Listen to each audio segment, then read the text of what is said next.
Prophétie, prophétie, prophétie sur prophétique.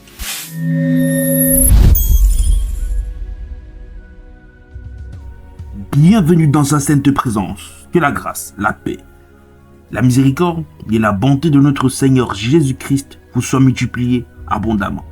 Aujourd'hui, nous nous trouvons en ce jour pour une prophétie annoncée par l'homme de Dieu, le frère Junior, le 16 janvier 2026 sur la chaîne YouTube Bamba Iba. En effet, cette prophétie a été repostée dans la chaîne YouTube prophétique, cette chaîne qui est dédiée aux prophéties. Et nous nous retrouvons pour suivre cette prophétie que l'homme de Dieu avait annoncée concernant des séismes internationaux. Le serviteur du Seigneur avait prophétisé, il annonçait des grands bouleversements dans le monde entier. Il avait dit qu'il y aurait des séismes dans différents continents. Il a cité l'Asie, l'Amérique et l'Europe, j'en passe. Suivons ensemble la prophétie et son accomplissement. Et que le Seigneur Jésus-Christ vous bénisse abondamment. Prophétie, prophétie, prophétie sur prophétique.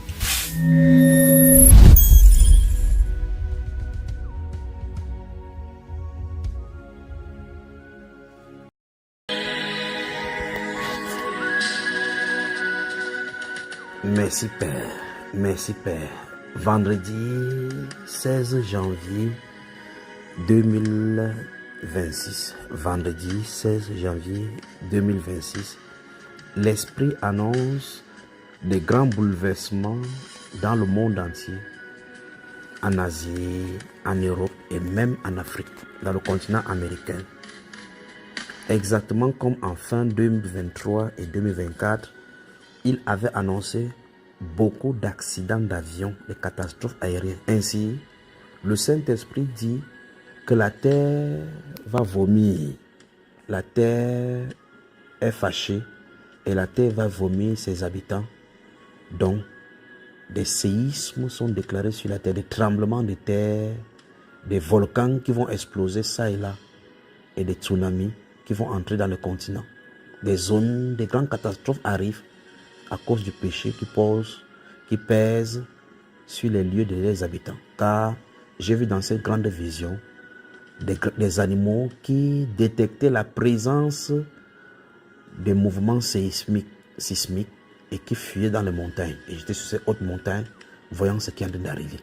Alors le Saint-Esprit annonce des mouvements de plaques tectoniques, des mouvements des continents, des mouvements sur la terre, des montagnes qui vont vomir le feu, des laves qui vont couler dans les eaux, des lieux qui vont trembler, des villes qui vont s'affaisser, des grands ponts qui vont s'affaisser, l'eau qui va sortir et entrer dans le continent. Le Saint-Esprit appelle les tremblements de terre dans des zones diversifiées et diverses de la terre.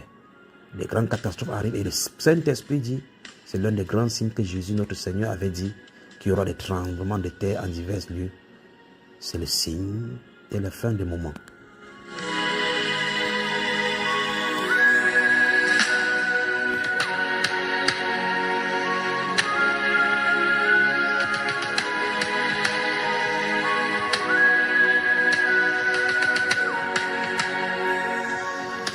Alors, l'un des grandes caractéristiques de 2026 est suivant. Souvenez-vous, 2026 est suivant. Vous verrez des séismes, des volcans qui vont sortir et beaucoup de choses telles que les eaux qui vont entrer dans les villages, dans des villes. C'est vrai que vous voyez ces inondations, mais ça ira en croissance, en mode croissance cette fois-ci, dit l'Esprit de Dieu.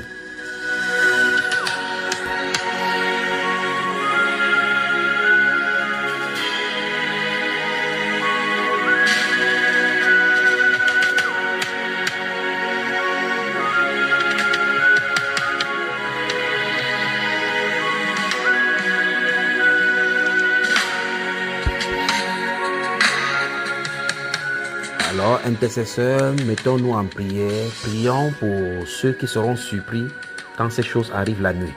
Prions pour ces peuples dans des villages qui seront isolés dans les montagnes, dans les coins, les bas-fonds du village, alors que les laves et les gaz sortent des montagnes. Prions pour ces villes qui seront inondées. Prions pour ces moments où les gens seront égarés. Prie des moments subits dans des antres, dans des arbres, de ces choses-là, de ces catastrophes que le Saint-Esprit annonce. Prions pour ce peuple. Prions. Prions. Demandons pardon, que le Seigneur allège ces moments et que le Saint-Esprit les soutienne et les amène à Christ Jésus. C'est le mouvement tectonique des plaques, le séisme, les tremblements de terre et les catastrophes aériennes, catastrophes naturelles. Et vous verrez, dans ce moment de catastrophe, de ce côté-ci des feux, de l'autre côté de l'eau, de l'autre côté des noyades, de l'autre côté des sécheresses, de l'autre côté des volcans qui vont couler, de l'autre côté des glissements de terrain, dit l'Esprit de Dieu.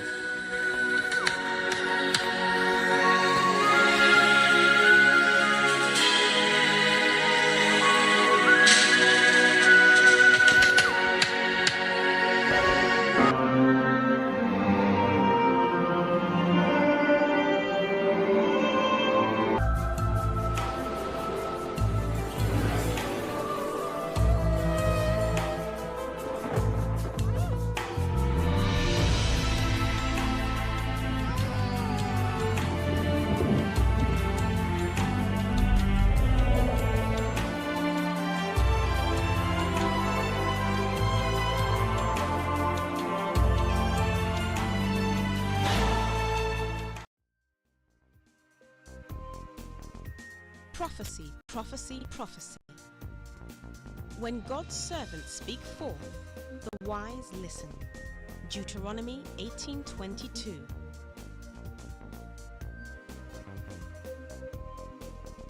God is still saying something.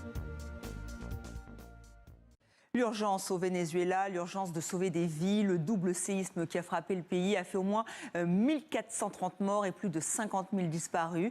Un jeune garçon de 11 ans a pu être extirpé des décombres. Moïse est resté enseveli plus de 72 heures. Le récit de Ndarikaling Lopi. Un signe de vie, comme une lueur d'espoir au milieu des décombres. José, tu es là? Est-ce que ça va? Tu es à côté de l'armoire? Sous ces tas de gravats, un petit garçon miraculé, coincé depuis 72 heures après le double séisme qui a frappé le Venezuela. Les secours ont travaillé jour et nuit pour se frayer un chemin jusqu'à lui. José, 11 ans, a survécu à 3 mètres sous terre. La manière dont la structure s'est effondrée a permis de créer une poche d'air qui l'a abrité et il n'a subi aucune blessure. C'est une source de joie immense après tant d'heures de travail, tant d'années d'efforts, d'entraînement et de préparation. Protection civile, pompiers et volontaires s'épaulent pour dégager les débris dans la station balnéaire de la Guaira, zone particulièrement touchée par les secousses. Plus de 1400 personnes ont trouvé la mort et le dernier bilan fait état de plus de 50 000 disparus selon l'ONU. Leur visage s'affiche sur ces écrans de Caracas. Des familles entières sans nouvelles vivent une attente effroyable. Ici, une gigantesque file de volontaires s'impatiente, car impossible de se rendre sur le terrain sans l'accord des autorités. Alors la gestion de la catastrophe fait polémique. Ils ne vous laissent pas passer si vous n'avez pas une autorisation, ce que je trouve un peu absurde. Nous avons du personnel médical qui revient et des conducteurs d'engins qui ont été refoulés parce qu'ils n'avaient pas de QR code. Depuis les séismes meurtriers, l'aide internationale monte en puissance. Des équipes venant de 17 pays y participent. 6 heures de travail acharné avant de parvenir à l'extraire vivant. Un garçon de 9 ans reçoit les soins d'urgence. Opération menée par des militaires mexicains dans l'état de la Guaira, au Venezuela. À Carabayeda, ville côtière au nord de la capitale Caracas, des hommes de la sécurité civile française sont à l'œuvre. De 8 heures d'efforts intenses pour l'intégralité de nos groupes et des groupes américains, on a enfin réussi à sortir le jeune garçon et son papa. Donc on est très heureux et très contents.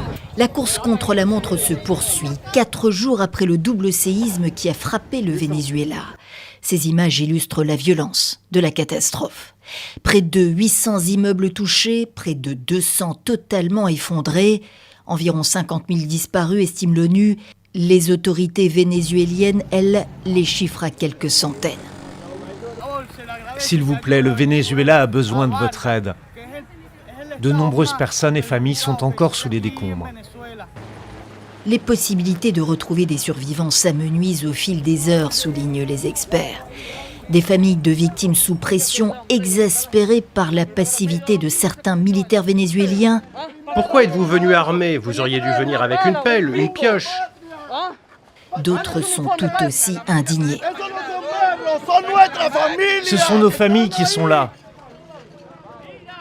Je veux retrouver mes enfants, vivants ou morts, mais je les veux avec moi.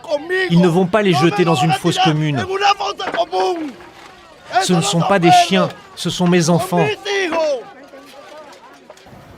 1450 morts selon le dernier bilan provisoire ce lundi matin, dont la famille d'un footballeur argentin. Il avait lancé un appel pour retrouver sa femme et ses 2 enfants. On revient sur le tremblement de terre au Venezuela qui est survenu mercredi. Le bilan s'est encore alourdi. On parle désormais de 920 morts, soit 330 de plus qu'hier. Autre chiffre interpellant, celui des disparus, il serait 50 000. Quentin Warlop. Un miracle de plus au milieu des graves. Près de 3 jours après le double séisme qui a frappé le Venezuela, cet homme est sorti vivant des décombres. Est-ce que je pourrais seulement avoir un peu d'eau, s'il vous plaît? Creuser à la pelle ou à la main, déplacer des blocs de béton seul ou presque. Au Venezuela, c'est le royaume de la débrouille. Familles, voisins et bénévoles réclament désormais plus de moyens. Il y a encore des gens là-bas, nous avons besoin de matériel, il y a des gens, mais il n'y a pas de machine, s'il vous plaît. Aidez-nous, s'il vous plaît. Le Venezuela manque de tout. Alors la colère monte quand la présidente par intérim improvise une visite sur le terrain. Vous faites campagne en pleine tragédie alors que les secouristes, ce sont nos enfants depuis 3 jours. Le désespoir grandit face à une aide limitée de la part des autorités. Les renforts étrangers arrivent alors que le bilan provisoire grimpe chaque jour. Il y a désormais au moins 920 morts et plus de 50 000 disparus.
merveilleux. C'est magnifique et c'est prophétique.